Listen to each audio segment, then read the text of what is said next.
I want you to picture something. It's July 1936, Paris, one of the most sophisticated countries in the world. A heat wave rolls in, hits 104 degrees Fahrenheit. Sustained, brutal, no end in sight. Across France, 15,000 people died, not from a war, not from a plague, from heat. Here's what's remarkable about that number. Nobody was particularly surprised. That's just what happens when summer hit. That's what they'd always done. For thousands of years, extreme heat was simply one of the great governors of human civilization. You couldn't live everywhere. You couldn't work everywhere. You couldn't build everywhere. Heat decided. Now fast forward to this summer. Back to Europe. Facing another brutal heat wave. Temperatures pushing well above 100 degrees Fahrenheit across Spain, France, Italy, Greece. Hospitals on alert. Rail lines buckling, because the tracks are literally expanding in the heat. Schools closing, governments issuing emergency warnings, telling people to stay indoors. France banned alcohol drinking outside. It's pretty kind of sad, I guess, for them. And every year when this happens, Americans ask the same innocent question. Why don't they just get air conditioning? Seems obvious to us. But that question, that simple, almost naive American question, is actually a doorway into one of the most underappreciated stories in modern history. Because air conditioning didn't just make summers more nice, more comfortable, easy to sit inside. It rewired civilization. It decided which cities would grow, which would stagnate. Determined where companies built their headquarters. It changed how wars were planned, how medicine worked, how elections turned out. And it did something else. It quietly helped make the U.S. the most powerful economy in the history of the world. Today we're going to go back to find the thread. That's what we do. Why I like this podcast. Heat is the enemy. To understand why air conditioning mattered so much, you have to understand just how deeply heat had limited civilization for millennia. Not inconvenienced it, limited it. Let's go back roughly 3,000 years. Ancient Persia, modern-day Iran. Temperatures in the summer in the Persian plateau regularly hit 100, 110, even 120 degrees Fahrenheit. Yet somehow the Persian Empire, one of the most sophisticated civilizations the ancient world had ever produced, managed to build thriving cities in the middle of this furnace. How? They invented something called bedgir, a windcatcher. These were extraordinary structures, towers that rose above the rooftops of homes and public buildings, designed to capture the faintest desert breeze and channel it downward into the living spaces. Sometimes the air passed over underground cisterns filled with cold water. Sometimes it traveled through shaded underground tunnels before entering the rooms.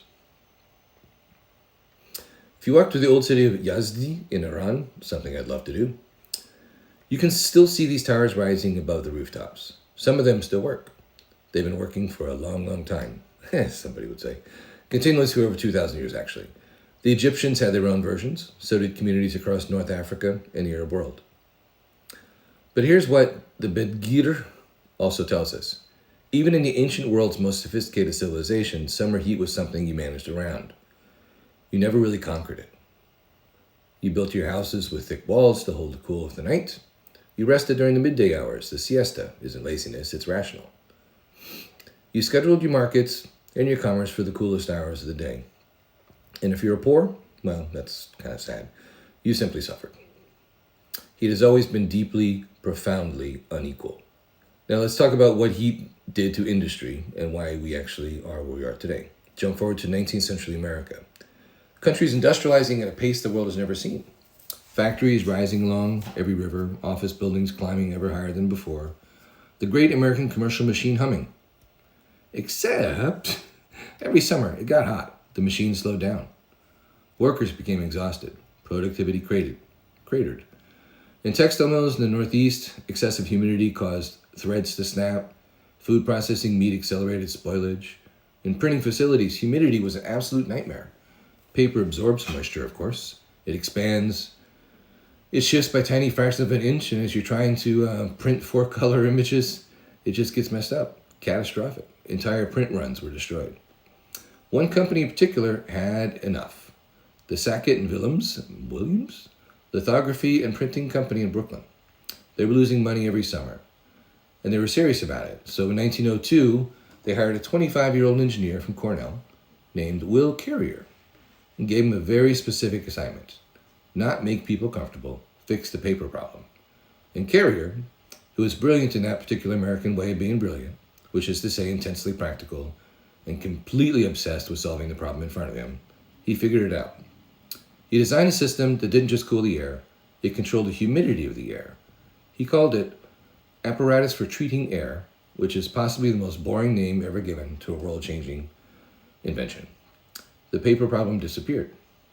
But Carrier understood immediately that what he had built was something far bigger than a solution for a printing press. He spent the next 2 decades quietly, methodically, convincing industry after industry that his technology could transform their operations as well.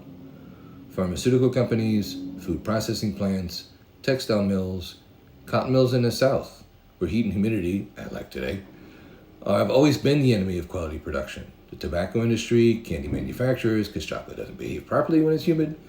And if you've ever had a chocolate bar bloom gray and chalky in the summer, now you know why. So one by one, American industry was air conditioned. And then something unexpected happened. In 1925, Carrier installed his system in the Rivoli Theater on Broadway, New York City. Been there, loved it, stayed there a long time. And that changed everything. Because for the first time, ordinary people, not factory owners, not pharmaceutical executives, experienced what it felt like to be somewhere that was genuinely, reliably cool in July. The effect was immediate and stunning. Movie theaters had always struggled in the summer.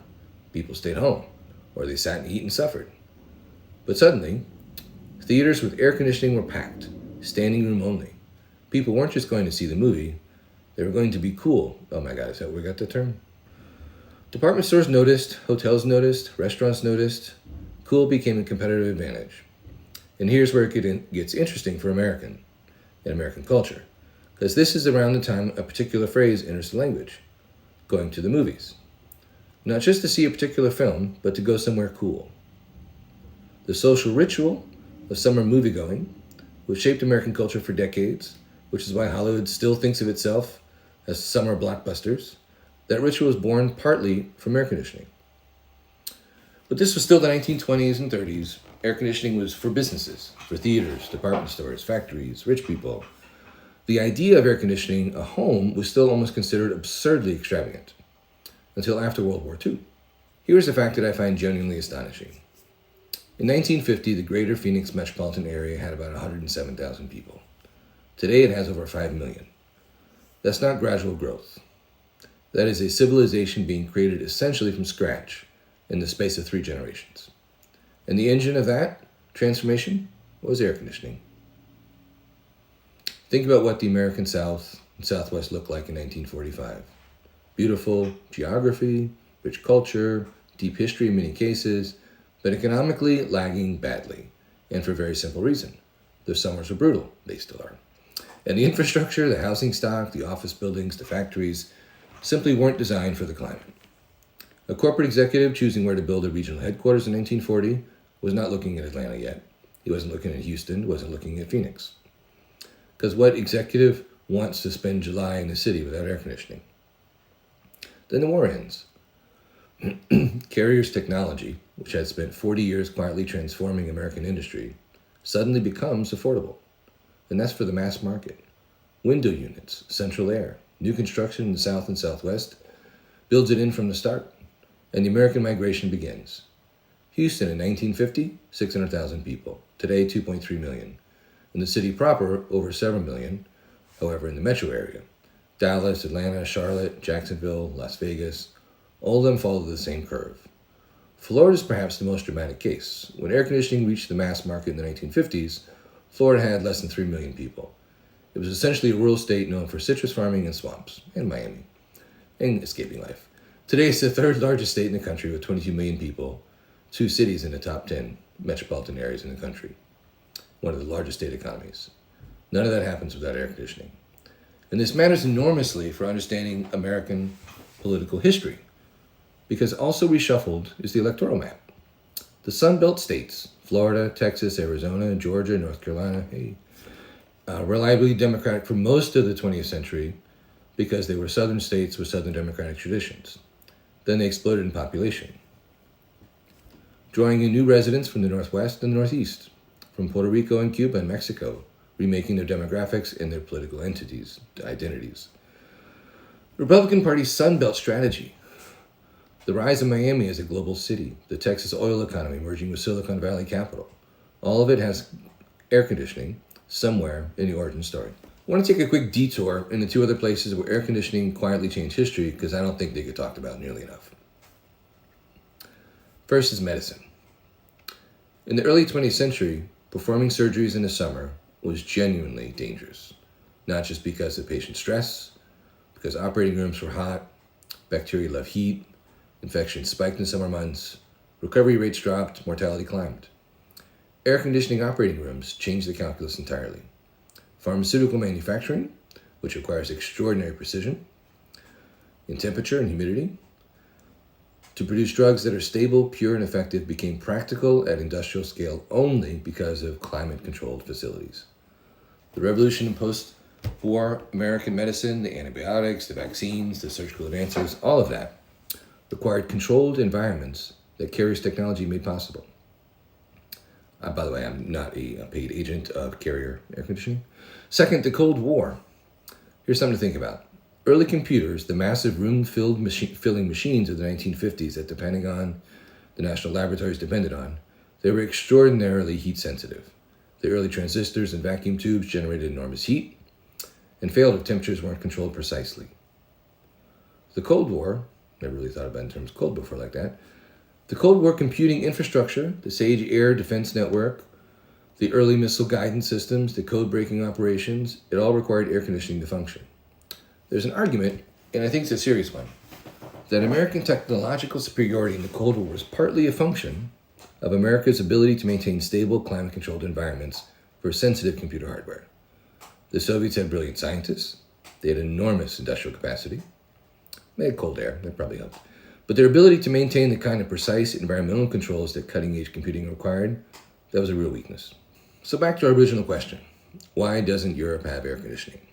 The answer is more interesting than it sounds. It's not that Europeans were irrational or behind the curve. It's that for most of European history, they genuinely didn't need it. Didn't need it the way that Americans did anyway. Think about how European cities were built. Medieval and early modern European cities were constructed with stone and brick, thick walls that absorbed the heat of the day, released it slowly through the night, acting as the natural thermal mass. Streets were narrow, creating shade. Buildings had internal courtyards designed for cross-ventilation. Windows had shutters, not decorative but functional, designed to block sun during the hottest parts of the day. The architecture itself was the air conditioning. Paris, London, Amsterdam, Vienna, these cities were designed over centuries for their specific climates. And for most of that time, European summers, while uncomfortable, were manageable.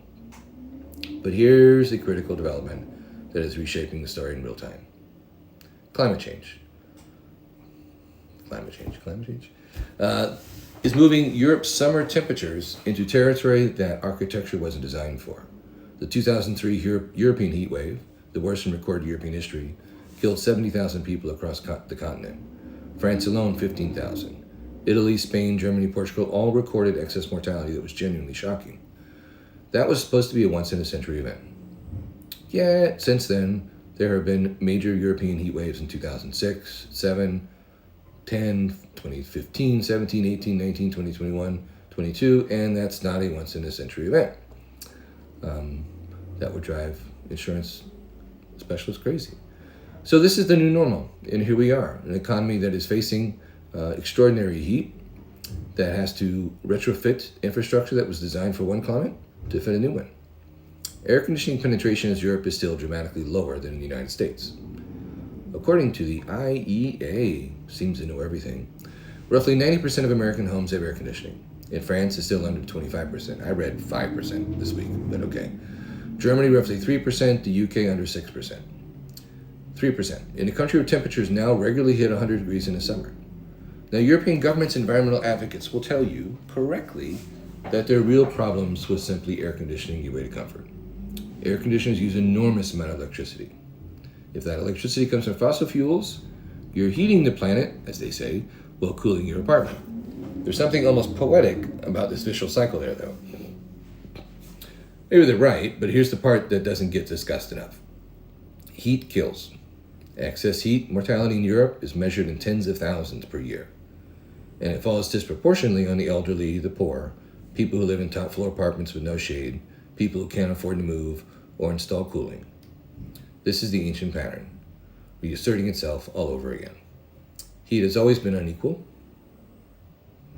and that's just the way it is. Now, I want to say something here that might ruffle a few feathers, but it's my podcast, and why not? I'm fine with it because I think it needs to be said plainly. There's a real conversation to be had about energy use, about emissions, about how we build a sustainable future. I'm not dismissing that the conversation, it matters, but what's happening in Europe right now isn't really that conversation. It's something else. It's a kind of climate moralism, a mania, frankly, where comfort itself, basic human comfort, the kind ancient Persians were already engineering 3,000 years ago, has become something you're supposed to feel guilty about. We're using a machine that keeps elderly people from dying in their apartments, gets treated as a moral failing. It's almost a religion. And here's the thing about moralism. It almost never applies evenly. Last week, here's what happened in Brussels.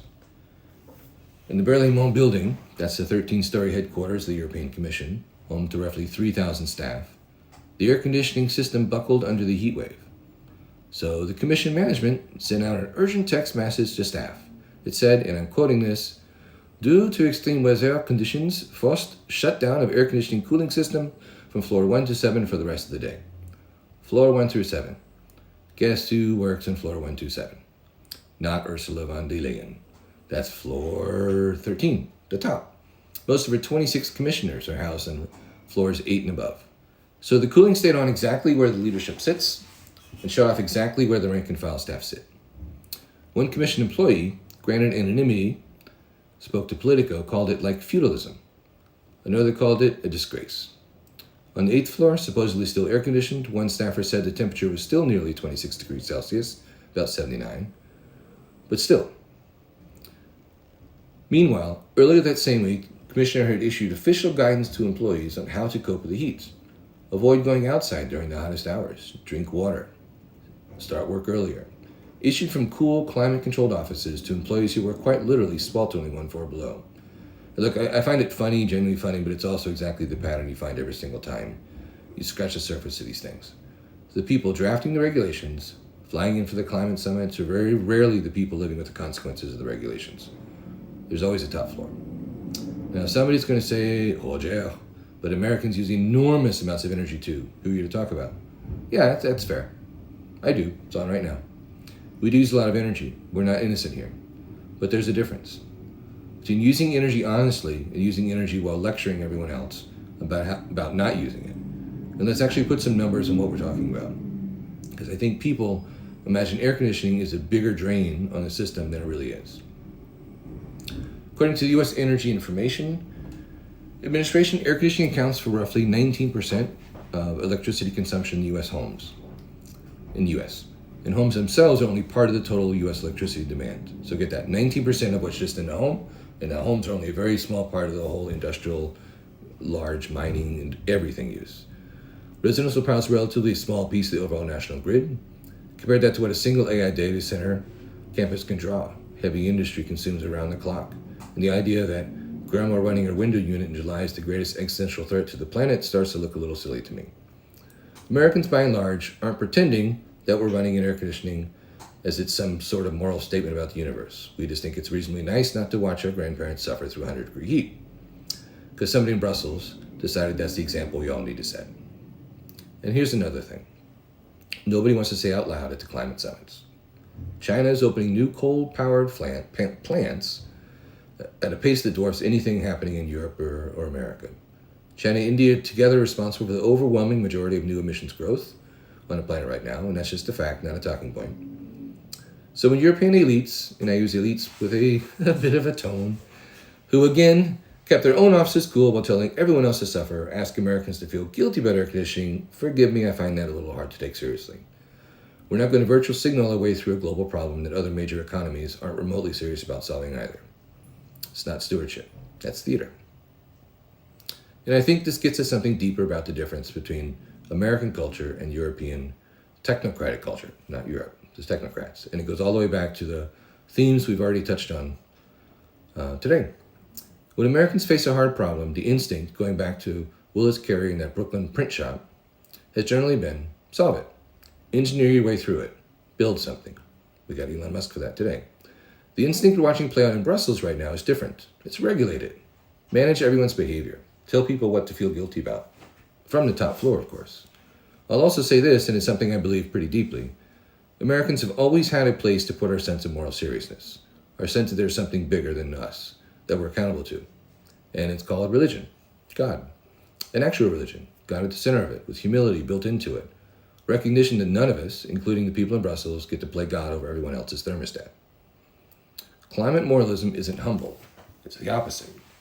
It's a relatively small number of unelected officials deciding they know better than millions of ordinary people how to live while constantly making sure the rule doesn't apply to themselves. That's not new. That's actually one of the oldest patterns in the history of power. People at the top have always found ways to exempt themselves from their own rules and from the burdens that they impose on everyone else. What's new is that they're doing it in the name of saving the planet while sitting in the one air-conditioned office in the building. Now, I called the Brussels story funny, and it's absurd, it's hypocritical, and it deserves to be mocked. But I want to push this one step further, because I don't think virtue signaling is just an annoyance. I think it has consequences, real ones. And if you trace the thread far enough, and I'll admit I'm stretching here, but again, it's my podcast, the way every political commentator these days seems happy to stretch anyway, you can actually trace a line from green virtue signaling to a war in Europe. Let me explain. I say explain more than rationalize. Go back to Germany in the 2000s, 2010s. The Green Party, Die Grünen, had spent decades campaigning against nuclear power. After the Fukushima disaster in Japan in 2011, Chancellor Angela Merkel, under enormous political pressure, made a dramatic pledge. Germany would shut down every single nuclear power plant in the country. The Energiewende, the energy transition. It sounded wonderful. It sounded responsible. It sounded like exactly the kind of moral leadership Europe likes to project to the world. Here's what it actually did. Nuclear power is reliable, carbon-free, baseload electricity. You can run a modern industrial economy on it 24 hours a day, regardless of whether the wind is blowing or the sun is shining. Germany had some of the most sophisticated, safest, efficient nuclear infrastructure on the planet. They decided to tear it down. And what filled the gap? Solar and wind for sure, partially, but intermittent power doesn't run steel mills and chemical plants at 3 a.m. Germany needed a reliable backup. The backup they chose was Russian natural gas. Pipeline after pipeline. Nord Stream 1, Nord Stream 2. Gas flowing from Siberia through the Baltic Sea, through pipelines crossing Ukraine, and Poland straight into the German industrial machine. By the time Russia invaded Ukraine in February 2022, Germany was importing well over half its natural gas from Russia. The country that prided itself in environmental leadership had made itself energy dependent on Vladimir Putin. Think about what that did to the entire European security picture. Ukraine had long understood that the pipelines crossing its territory gave it leverage, a kind of insurance policy, since cutting off the gas would also hurt Russia's relationship with its biggest customers, Germany especially. Putin understood the same thing in reverse. He had built a lever he could pull on the entire German and European economy whenever he wanted. Both of them were betting that energy dependency meant power, and both were wrong. Then the war came, and it turned out everyone was just vulnerable. Germany scrambled to find alternative gas supplies. European energy prices spiked to levels that crushed households, businesses. Germany, Europe's industrial powerhouse, found itself rationing energy, restarting coal plants it had sworn off, way worse than nuclear, begging Qatar and the US for LNG shipments. All because years earlier, a virtuous-sounding political pledge to exit nuclear power had quietly handed enormous strategic leverage to the Kremlin. That's the exaggerated version of the argument, and I'll own it that it's exaggerated. Energiewende didn't cause the war in Ukraine. Putin caused the war in Ukraine. Well, the US administration too. But absolutely shaped the leverage Putin believed he had and the vulnerability Europe discovered it had at the exact moment that leverage mattered the most. Virtue signaling is not free. It has consequences. Sometimes those consequences show up at the worst possible moment, in the worst possible way. And here's the part of the story that turns this from unintended consequences into something closer to outright corruption. Gerhard Schröder, German chancellor from 1998 to 2005. In 2005, in literally his final weeks as chancellor, Schröder had signed the original Nord Stream pipeline deal with Russia. And then, almost immediately after leaving office, and I mean almost immediately, he took a job as chairman of the Shareholders Committee of Nord Stream AG, a Gazprom subsidiary, the same Gazprom that is majority owned by the Russian state.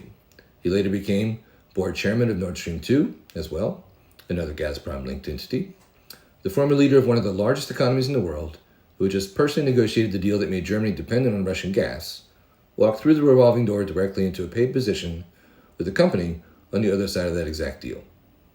And it gets better, or worse. In February 2022, days before Russia's full invasion of Ukraine, with troops already massing on the border, Gazprom nominated Schröder to join its supervisory board, its board of directors, days before the invasion.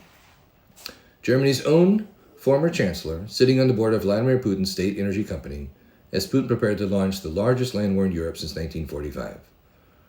Schröder eventually faced an armed political backlash. He was stripped of various honors, and privileges. His old party distanced himself from him, but the man kept his Gazprom-linked positions. As far as the public record knows, kept him being paid for years, although German banks eventually stopped banking him. So here's the full arc. A virtuous sounding policy, exit nuclear, go green, create strategic vulnerability. That vulnerability gets filled by hostile foreign powers' energy exports. And the architect of that exact arrangements personally profits on his own out the door, ending up financially entangled with a regime that we were supposed to oppose. That's not a conspiracy theory, that's just documented fact sitting right there in the public record. It's worth remembering the next time somebody tells you that virtue signaling is harmless, makes you feel good, empathy, that it's just words, that it doesn't really cost anything. It can cost quite a lot. Sometimes it costs an entire continent its energy security. Sometimes it makes a handful of well-connected people very wealthy. Sometimes you trace that line far enough, and it helps set the stage for a war. So here's what today's headlines are really telling us. When you see the footage of Europeans lined up at public cooling centers, of ambulances overwhelmed, of city officials telling people to stay inside, you're not watching just a weather event. You're watching the civilization reckon with a problem that it assumed technology and geography had made someone else's problem. The ancient Persians built their windcatchers because they understood something fundamental. Heat is not just discomfort. Heat is a constraint on what human beings can build and where they can build it. Willis carriers solved the problem for American industry in 1902 with a machine he named, I still love this, apparatus for treating air. That apparatus helped build Houston and Atlanta and Phoenix out of semi-wilderness, desert. It helped power the computing infrastructure of the Cold War, make American surgical medicine reliable year-round, reshape the American electoral map, and it did all this so quietly, so invisibly, so completely integrated American daily life that most Americans have never given it a second thought. The next time you walk into a cool building on a brutal summer day like today, that moment of relief, that almost involuntary exhale, remember that you're experiencing one of the most consequential technologies in human history. And remember that Europe is now trying to figure out, very urgently, how to build the same thing. That lesson is that America generally chose to engineer its way through hard problems. Europe's leadership class has too often chosen to moralize its way through them instead. And engineering, as it turns out, has a much better track record. The lesson is that civilizations are constantly being reshaped by the technologies that they adopt and by the ones they don't. That's what history does. It takes today's headlines, a heat wave, a hospital overwhelmed, a government warning, and shows you the 3,000-year story underneath them. I'm Roger Horn. This has been the Roger Retrospective, when today's world is understood through the lens of history. Thank you very much. See you next time.